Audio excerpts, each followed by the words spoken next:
Olá, seja bem-vindo. Se você está chegando agora, saiba que esse momento aqui foi permitido por Deus para que você ouça algo novo. Aqui não tem coincidência, tá? Se você chegou aqui nesse vídeo, é porque você foi alcançado por uma palavra feita exatamente para tocar o seu coração. E por isso, antes de seguirmos, eu peço que você faça uma coisa bem simples. Relaxa aí onde você estiver, respira fundo e permita um pouco que sua mente desacelere. Deixa o like aqui embaixo, se inscreve no canal. Hoje eu quero falar com você sobre algo que mexe com todos nós, o tempo de Deus. Eu não estou falando do tempo de relógio, não estou falando de calendário, de tempo que a gente impõe a nós. Mas eu quero falar do tempo que pertence a Deus. Aquele tempo que parece às vezes muito lento, e às vezes ele parece até veloz demais. Para alguns, ele é fonte de dúvidas, angústia, ansiedade, mas eu quero trazer para você exemplos e verdades que possam ajudar você a compreender de forma mais amorosa, paciente e mais firme o tempo do Senhor. Eu quero agora trazer para vocês alguns exemplos de homens e mulheres de Deus que enfrentaram longas esperas. Eu não quero citar eles para que você faça um comparativo com a sua vida, mas eu quero que você preste bem atenção no que eu disser.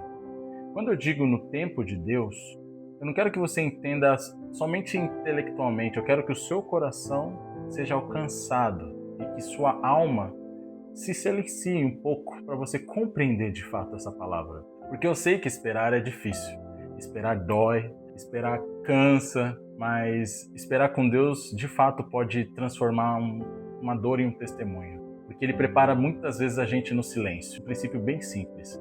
O tempo de Deus é eterno. Nós medimos em horas, anos, minutos, mas Deus ele não tem isso. Ele vê a eternidade. Enquanto nós queremos respostas imediatas, Deus ele opera numa dimensão que sai fora desse contexto. Deus, ele é alguém que sempre está presente em nós, mas agindo no seu próprio tempo. Imagine só comigo. Pense na natureza. Uma semente ela precisa de tempo para brotar. Você pode enterrar ela hoje, regar amanhã, mas esperar que ela se transforme numa árvore em uma semana, isso é irracional. Deus ele tem o tempo certo para todas as coisas. Deus ele planta e ele semeia em nós e com o tempo ele dá a resposta certa. Na hora certa vai dar fruto, vem com um propósito, vem com algo novo para nós. Vamos começar por Abraão. Deus prometeu a ele um filho e aquela promessa parecia simples de declarar, mas era difícil de ver acontecer. Abraão esperou. Ele esperou por muitos anos. Foi um tempo suficiente para que a fé fosse provada. A história nos mostra que Deus muitas vezes dá a promessa antes de dar a provisão. Justamente para que, quando vier a provisão, a gente comece a reconhecer aquilo como uma obra divina. Olha para José, um jovem sonhador que foi traído pelos próprios irmãos. Foi vendido, foi humilhado, foi preso. Anos de injustiça com ele, de silêncio, de portas fechadas. E ainda assim, o plano de Deus se cumpriu. José não apenas sobreviveu à espera, ele foi preparado para um papel maior do que ele mesmo havia imaginado. Se ele tivesse vivido aquilo sem passar por todo esse percurso, talvez a sua grandeza teria sido frágil. A espera mudou. Davi foi ungido novo, mas depois de anos de luta que a coroa veio. A coroa veio só depois de um percurso que trouxe todo um sofrimento para ele. Ele teve que aprender a depender de Deus. Se esses nossos heróis precisaram aprender, imagina nós, que somos tão pequenos diante da grandeza do Senhor. Somos chamados também a aprender. Mas por que Deus faz nós esperarmos tanto? Por que Ele não atende agora, quando a gente está clamando? Essa é uma pergunta bem legítima. Existem 4 razões profundas pelo qual Deus permite que a gente espere. Eu quero que você preste atenção, porque talvez isso vai mudar o seu modo de agir, o seu modo de pensar e de confiar. Primeiro, Deus nos faz esperar para nos preparar. Muitas das coisas que pedimos exigem mais de nós do que nós imaginamos. Se você quer um ministério, ele exige maturidade. Se você quiser um casamento, ele exige caráter, sabedoria. Se você quiser uma promoção ou uma responsabilidade maior, ele vai exigir experiência, integridade. A espera é uma escola. Nossas atitudes e a nossa fé e o nosso caráter sempre estão sendo lapidados. Quanto mais nós pedimos, é maior a preparação de Deus para conosco. Segundo, Deus nos faz esperar para nos proteger. O que se apresenta como boa oportunidade pode ser, às vezes, com o tempo, ser danoso para nós. Por exemplo, um casamento precipitado pode trazer dor. Um projeto assumido precipitadamente pode trazer ruína.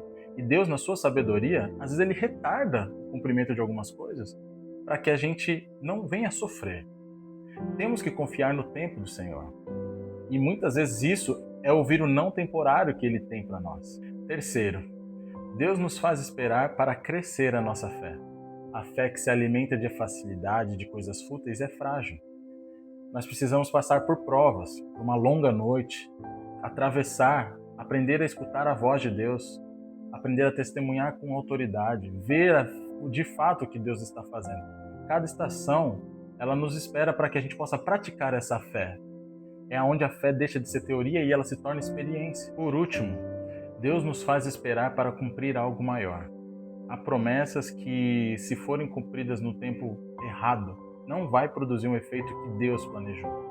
Deus ele cria um contexto, rede de pessoas, situações, conexões, coisas imprevisíveis, coisas que não estão ao seu alcance. O tempo de Deus não é apenas sobre você, é sobre um desenho completo da história, como aquilo que Ele quer que aconteça na sua história e que vai impactar outras vidas. Às vezes o seu atraso é o preparo de uma bênção coletiva, mas compreender essas razões não impede de sentirmos essa dor da espera. A dor existe. E o tempo que parece parado, às vezes nos consome. Então, como viver, né? Como suportar? Sem desfalecer. Como resistir? E como esperar? Como aprender de fato a esperar? Não é uma tarefa fácil. A gente tem que manter uma vida de oração consistente. Eu não estou falando de oração mecânica, de rezas, mas sim de um diálogo contínuo com Deus. Fala com Ele dos seus medos, fala com Ele das suas frustrações. Ofereça tudo aquilo que você está passando para Ele. Você sabe que a oração ela é um instrumento para mudar o nosso coração, principalmente. Outra coisa é você se alimentar da palavra, porque a Bíblia ela é um manual de vida para nós.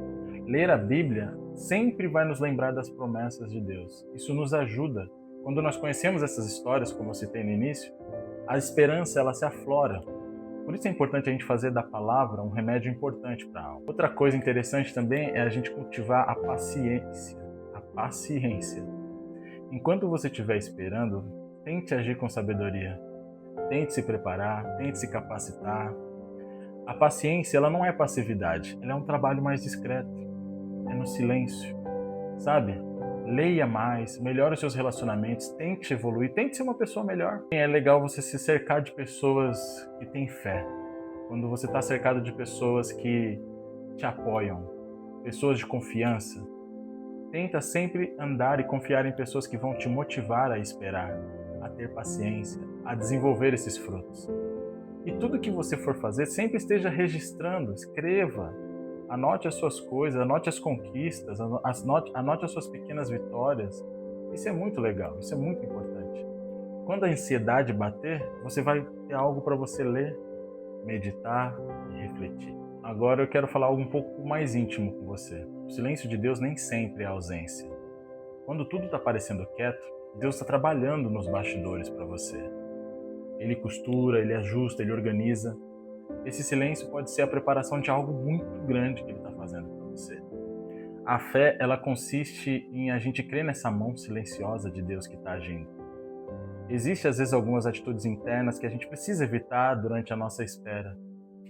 É a incredulidade. Não podemos permitir que ela cresça. Não podemos permitir que o medo nos roube a paz. Não podemos ficar nos comparando também nesse momento. Isso não é bom.